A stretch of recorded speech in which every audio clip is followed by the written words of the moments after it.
जय राम जय जय राम। श्री राम जय जय राम।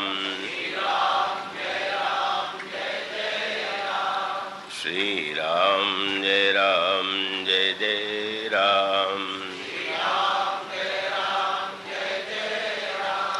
श्री राम जय जय राम।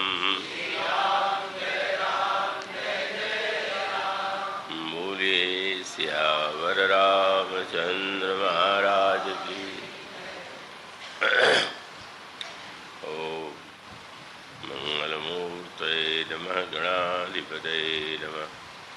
वर्णानामर्थसंज्ञानां रसानां छन्दसामपि मंगलानां च कर्तारो वन्दे वाणी विनायको।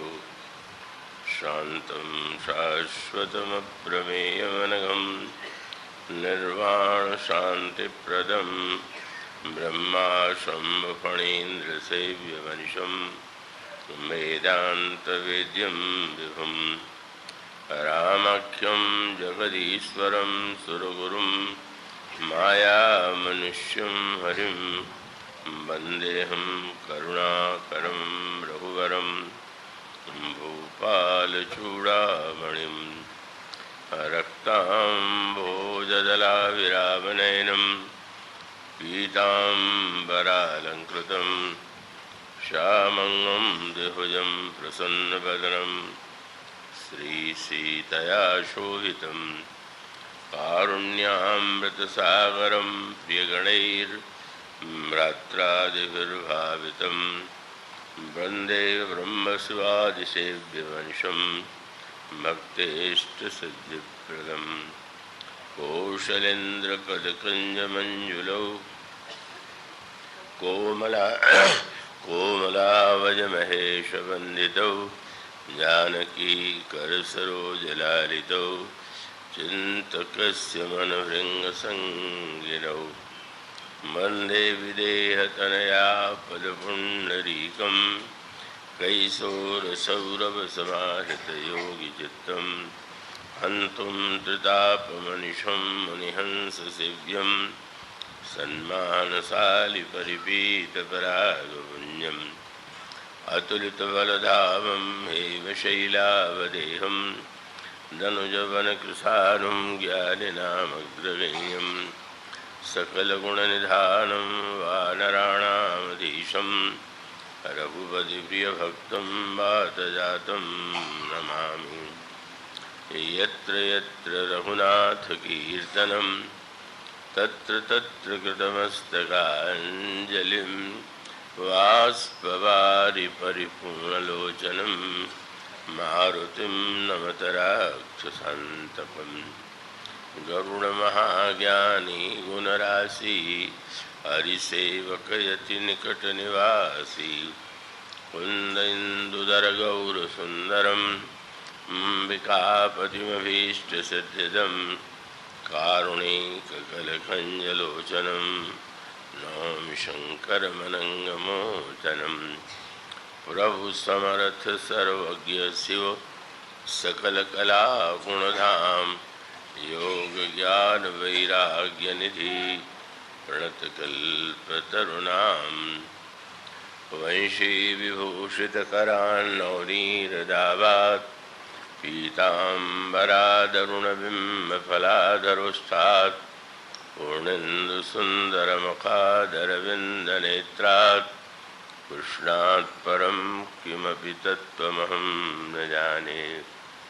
वैदेही सहिते सुरद्रुमतले हेमैर्महामण्डपे रत्ने पुष्पकमासने मणिमये वीरासने संस्थितम् अग्रे वाचयति प्रभञ्जनसुते तत्त्वं मुनीन्द्रैः परं व्याख्यातं भरतादिभिः परिवृतं रामं भजे श्यामलम्। श्रीगुरुचरणसरोजरज निजमनमुकुर सुधारि वरणो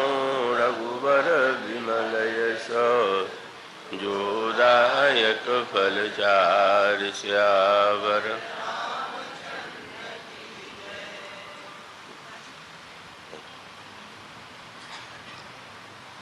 इसको थोड़ा दूर करो और दूर करो।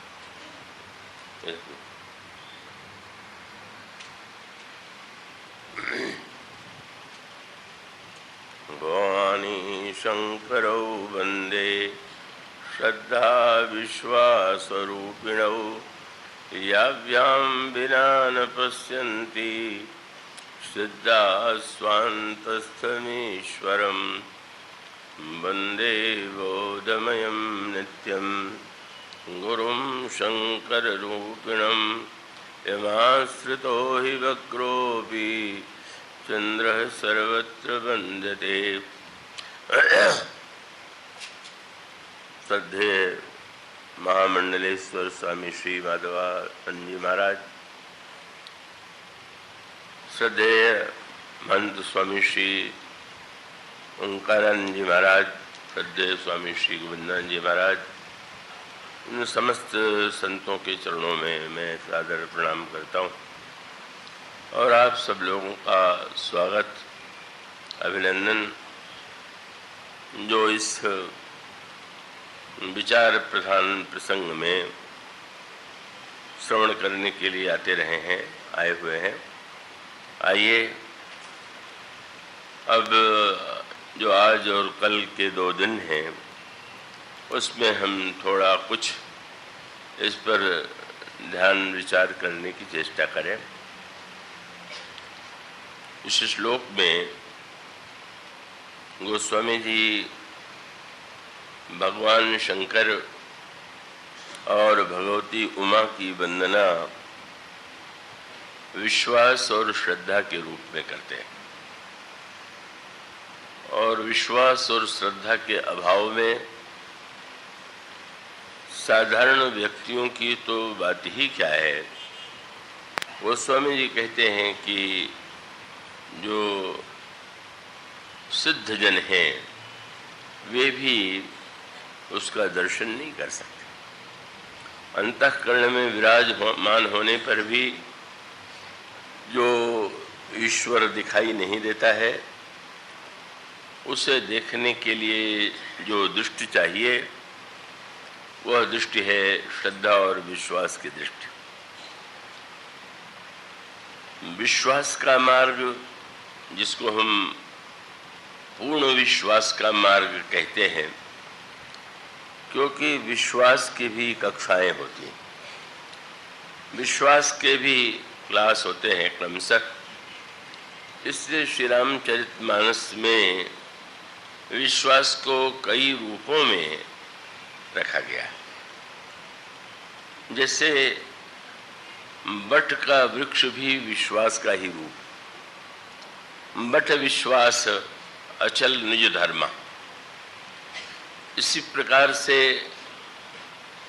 कि यह जो ध्रुव है आकाश में ध्रुव तारा, इसको भी गोस्वामी जी विश्वास का रूप देते हैं। ध्रुव विश्वास अवधि राकासी, तो विश्वास बट वृक्ष है, विश्वास ध्रुव तारा है।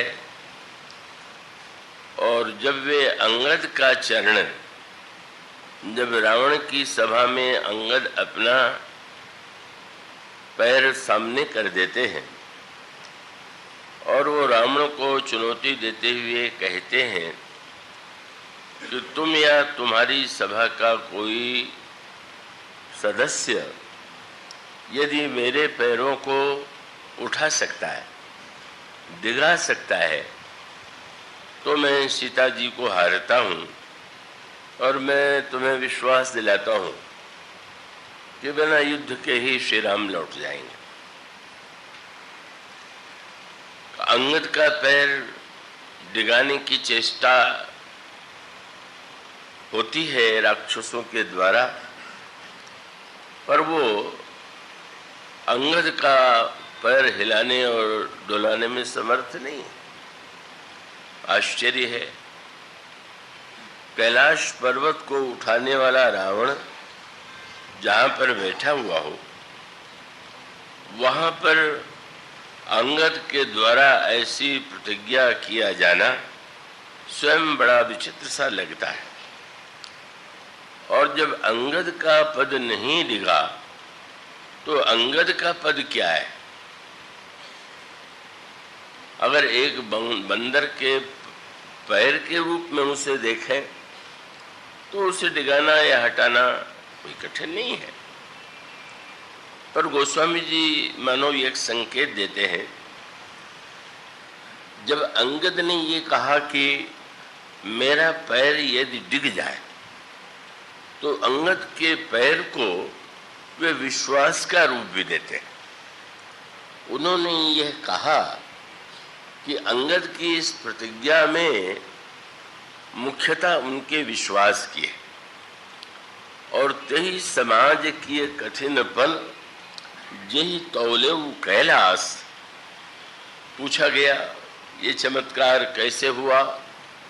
उन्होंने कहा कि दो ही बातें हैं, तुलसी प्रभु महिमा कहो, यह भगवान की महिमा कहें तो भगवान की महिमा यदि ऐसी है तो फिर हम में आप में से कोई व्यक्ति अपना पैर आगे कर दे। और अंगद ने तो बहुत बड़ी प्रतिज्ञा की है, ये प्रतिज्ञा कर दे कि मेरा पैर उठा दीजिएगा तो मैं ही हार जाता हूँ, तो भगवान की महिमा कहाँ चली जाएगी? वो तो उठ जाएगा। और तब गोस्वामी जी जो दूसरा वाक्य कहते हैं वो बड़े महत्व का है।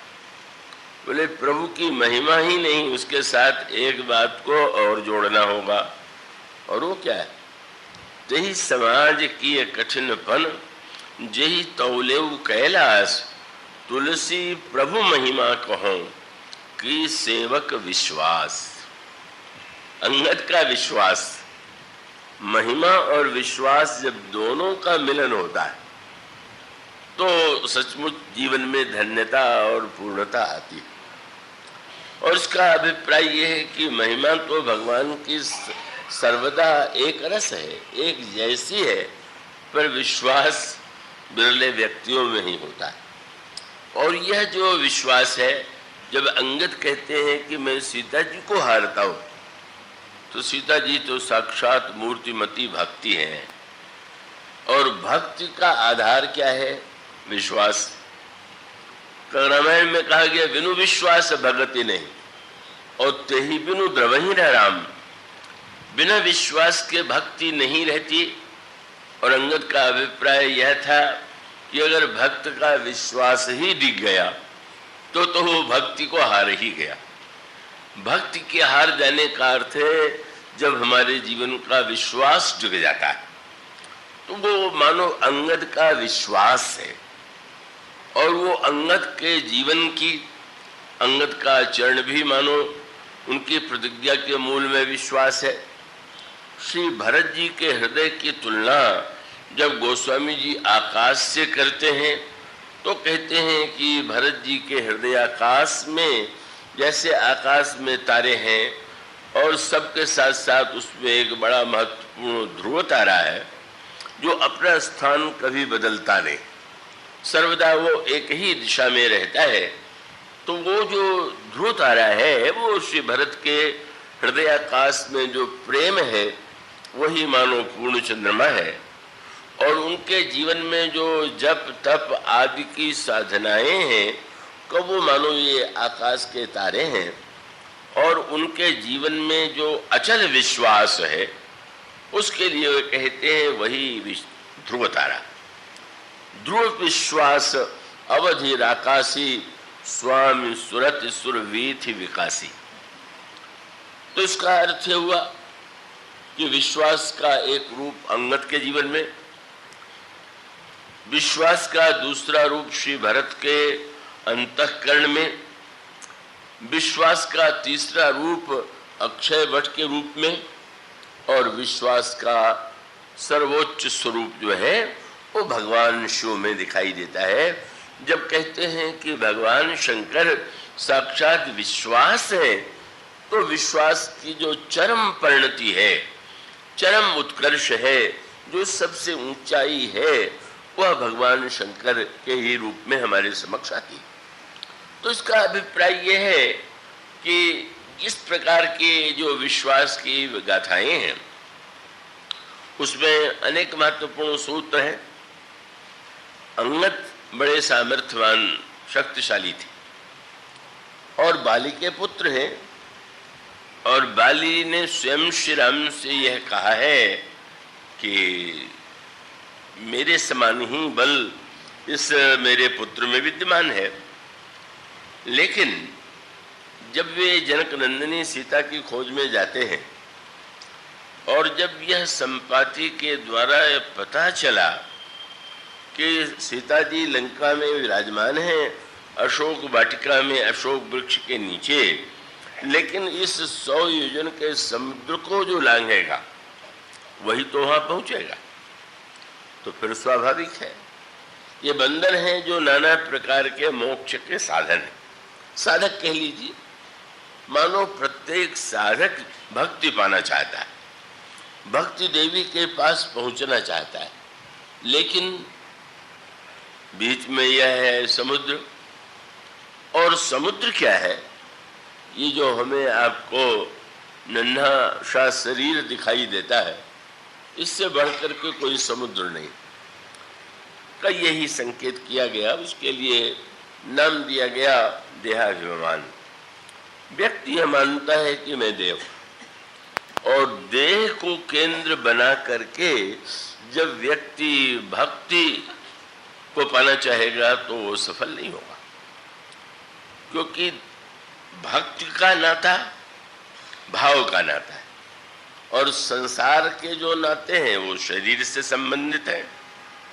हम संबंधी उसे मानते हैं कि जो किसी न किसी तरह से हमारे शरीर से जुड़ा हुआ है।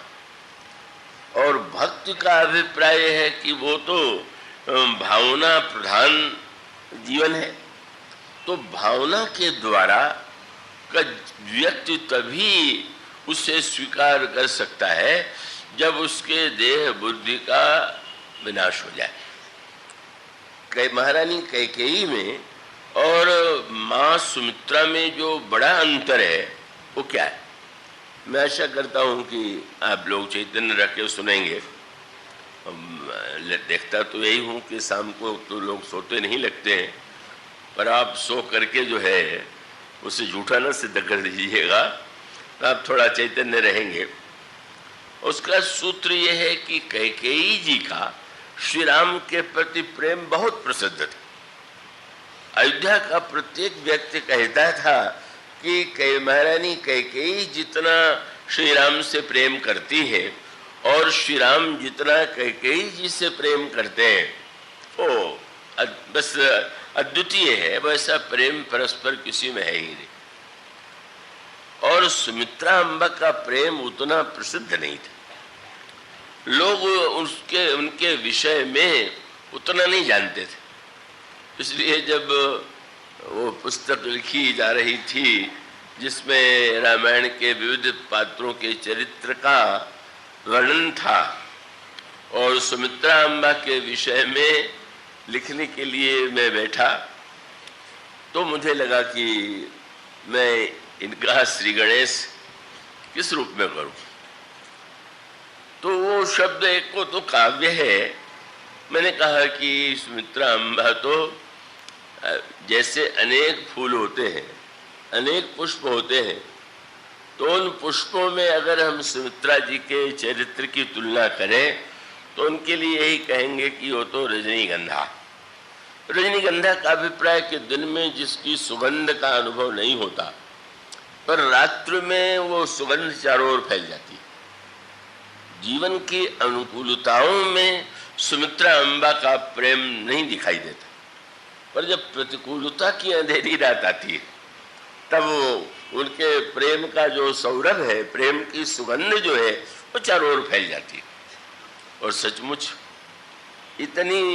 इतना प्रसिद्ध था कैकेयी जी का अनुराग, और जब समय आया तो बिल्कुल ही रंच मात्र भी वो सिद्ध नहीं हुआ। और सुमित्रा अम्बा के विषय में लक्ष्मण जी तक को भ्रम था।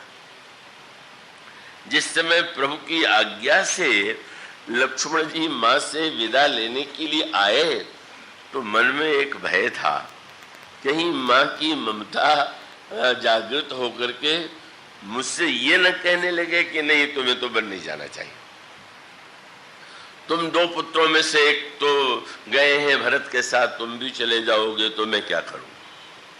लेकिन जब बातचीत हुई तो लक्ष्मण जी को लगा कि शायद प्रभु ने जानबूझ करके मुझे यहां भेजा था।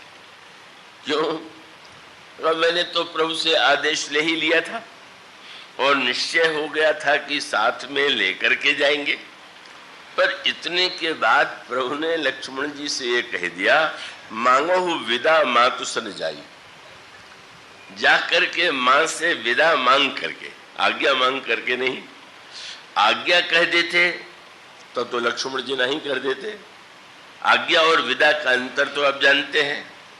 आज्ञा जब किसी से आप लेंगे तो उसका अर्थ है अगर वो हाँ करे तो उसे स्वीकार कीजिए, न करे तो भी आप उसकी आज्ञा सिरोधार्य कीजिए।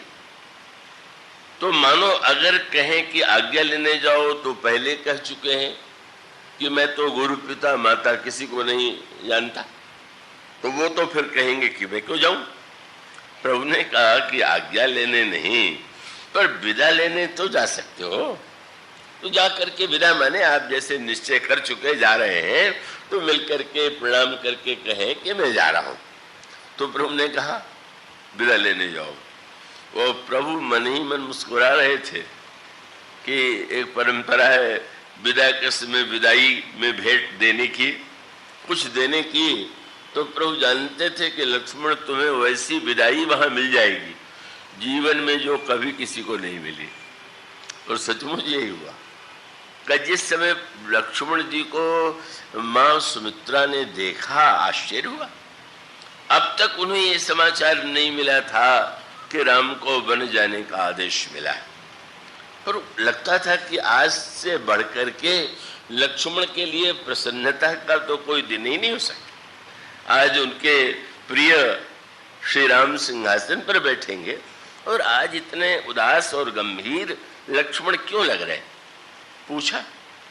लक्ष्मण जी ने जब समाचार सुनाया तो आंख में आंसू आ गए और सुमित्रा अम्बा के आंखों में आंसू देख करके लक्ष्मण जी बड़े व्याकुल हुए। ओहो, मैं तो पहले से जानता था यही अनर्थ होने वाला है। अब निश्चित रूप से जब मैं आज्ञा जब विदा लेने आया हूं तो कहेंगे कि मत जाओ, तो इनकी ममता तो मेरे मार्ग में बड़ी बाधक है। यही स्नेह बस करब आकाजू, लखन लख्यो भा अनर्थ आजू, और यही स्नेह बस करब अकाजू। आज अनर्थ हो गया। आज इनका स्नेह जो है वो तो मेरे लिए बहुत बड़ी बाधा बनने वाला। पर अंतर क्या था? उसका सूत्र एक ही है, विस्तार की अपेक्षा नहीं है। कैकेयी जी के जीवन में वे जीवन भर शरीर से कभी ऊपर नहीं उठ पाई। शरीर भावना उनकी बड़ी प्रबल है और वो शरीर भावना अयोध्या में आकर के लोगों के सामने नहीं आ रही थी। और वो जो शरीर भावना थी वो यह थी कि श्री भरत का जन्म उनके शरीर से हुआ है, श्री राम का जन्म उनके गर्भ से नहीं हुआ है, शरीर से नहीं हुआ है। पर लगता यह है कि अपने शरीर से जन्मे भरत की अपेक्षा भी जिनका जन्म उनके गर्भ से नहीं हुआ है उनसे वे अधिक स्नेह करते हैं। पर यह सत्य नहीं था। यह जो उनकी भावना थी ये कब प्रकट हो गई? मंथरा इतना अधिक पहचानती थी कैकेयी जी को, वो तो प्रारंभ से अब उनके कैकेयी जी के घर से, नैहर जिसे कहते हैं, वहां से आई हुई। तो जानती है कि अंत में महाराज कैकेयी की बेटी है। और कैकेयी में जब इतना देह वृत्ति प्रबल थी कि विवाह के साथ दशरथ जी से कह दिया कि विवाह मैं तभी करूंगा जब मेरी बेटी के गर्भ से जिस पुत्र का जन्म हो राज्य पर बैठे। तो इसका अभिप्राय कि देह की वृत्ति का घनीभूत रूप है कैकेयी। जिसको यही है कि रघुवंश में भले ही परंपरा हो कि ज्येष्ठ पुत्र राज्य करता है, पर जिस पुत्री का जन्म मुझसे हुआ है उसके सामने सारी परंपराओं का कोई अर्थ नहीं। और इस मंथरा ने केवल एक ही कला का प्रयोग किया, और वो जो देह भावना वातावरण में छिपी हुई थी उसने उसको उभाड़ दिया। गोस्वामी जी ने व्यंग किया, महाराज दशरथ जय बड़े आनंद से जा रहे थे, जब चल करके मैं महारानी को समाचार दूंगा कि आज तो कल तो राम को राज्याभिषेक होने वाला है, तो सबसे अधिक प्रसन्नता महारानी कैकेयी को हो, क्योंकि महारानी कैकेयी महाराज दशरथ से बार बार कहती थी कि मैं तो सोचती हूँ कि सिंहासन पर तो राम को ही बैठाना चाहिए। तो इस आनंद की कल्पना लेकर के वे गए तो पता चला कि महारानी तो कोप भवन में बैठी हुई। तो कोप भवन में जब कोई आता है जाता है तो कब आता है? क्रोध कब आता है? और गीता में उसका क्रम बताई दिया गया, संगा संजायते कामः कामात् क्रोधो विजायते। संग से कामना उत्पन्न होती है और कामना के बाद क्रोध। तो मंथरा का संग कर ही लिया, मंथरा के संग से अपने पुत्र को राज्य दिलाने की कामना उत्पन्न हो गई, और कामना में लगा कि महाराज तो दूसरे को राज्य देने वाले हैं, तो क्रोध आ गया। एक क्रम है, जब हमारे जीवन में कामना आवेगी तो कामना की पूर्ति में जो बाधक बनेगा उसके प्रति क्रोध आवेगा। महाराज ने सुना वो भवन में बैठी हुई, क्रोध का केंद्र क्या है? क्रोध की द्वैत बुद्धि बिनु, बिना भेद बुद्धि के, बिना मैं और तू के, अपने और पराये के बिना क्रोध नहीं आता। आपके दांत से आपकी जीभ कट जाए तो आपको दांत पर थोड़ी क्रोध आवेगा। ये दांत ने हमारी जीभ को दबा दिया या काट दिया तो चल करके डॉक्टर से उखड़वा करके इसको दंड दे कि इसने बड़ा अन्याय किया, इसको दंड मिलना चाहिए, क्योंकि दांत और जिह्वा में आपके मन में भेद नहीं। क्रोध वहां आता है जहां भेद होता है। तो कोप भवन में बैठी हुई कैकेयी के पास पहुंचते हैं महाराज, और महाराज श्री दशरथ की भी कमी यही है कि वो देह भावना उनकी मिटी नहीं। एक बड़ा सूत्र, बड़े महत्व का ये, देह भावना न मिटी होने के कारण जब उन्होंने कैकेयी को देखा तब तो बहुत ही दुख हुआ, व्याकुल हो गए, और उनको प्रसन्न करने के लिए वो साहित्य के शब्दों का प्रयोग करने लगे। हे सुमुखी, हे सुलोचनी, हे पिक बचनी, हे गजगामी, तुम क्यों क्रुद्ध हो? बार बार कह रहा हूं, सुमुख सुलोचनी पिक बचनी, कारण मोह सुनाओ, गजगामिनी निज कोप कर। बोलते रहे और बोल ही नहीं रहे। तो बोल क्यों नहीं रहे? बोले जो लोग मसान जगाते हैं वामपंथी, उनका नियम यह है कि भाई वो साधना बड़ी कड़ी है, और अगर बीच में कोई बोल पड़ेगा तो जो 100 साधना है वो उल्टी पड़ जाएगी। तो गोस्वामी जी ने कहा, कपट सयानी ने कहत कछु जागत मनो मसान। स्मशान की साधना, और सचमुच स्मशान की साधना क्या थी? जहां शरीर होगा उस शरीर की अंतिम साधना तो स्मशान में ही होती ही है, क्योंकि शरीर जो है अंत में तो स्मशान में ही जाता है। और तब वो मानो बोल नहीं रही हैं, क्यों? बोले जागत मनो मसान। ये स्मशान साधना की शिक्षा, वाम मार्ग की यह शिक्षा कैकेयी जी ने किससे लिया? और गोस्वामी जी ने कहा उन्होंने अब तक दीक्षा नहीं ली थी, पर अब दीक्षा ले लिया। कौन वो महान संत था, महापुरुष था? इतने दिनों बाद कैकेयी जी ने जिसको गुरु बनाया, वहां तो गुरु वशिष्ठ जैसे गुरु हैं। बोले नहीं नहीं, गुरु वशिष्ठ में वह श्रद्धा नहीं हो पाई कैकेयी जी की। उन्होंने दीक्षा किस ले ली? बोले मंथरा से दीक्षा ले ली।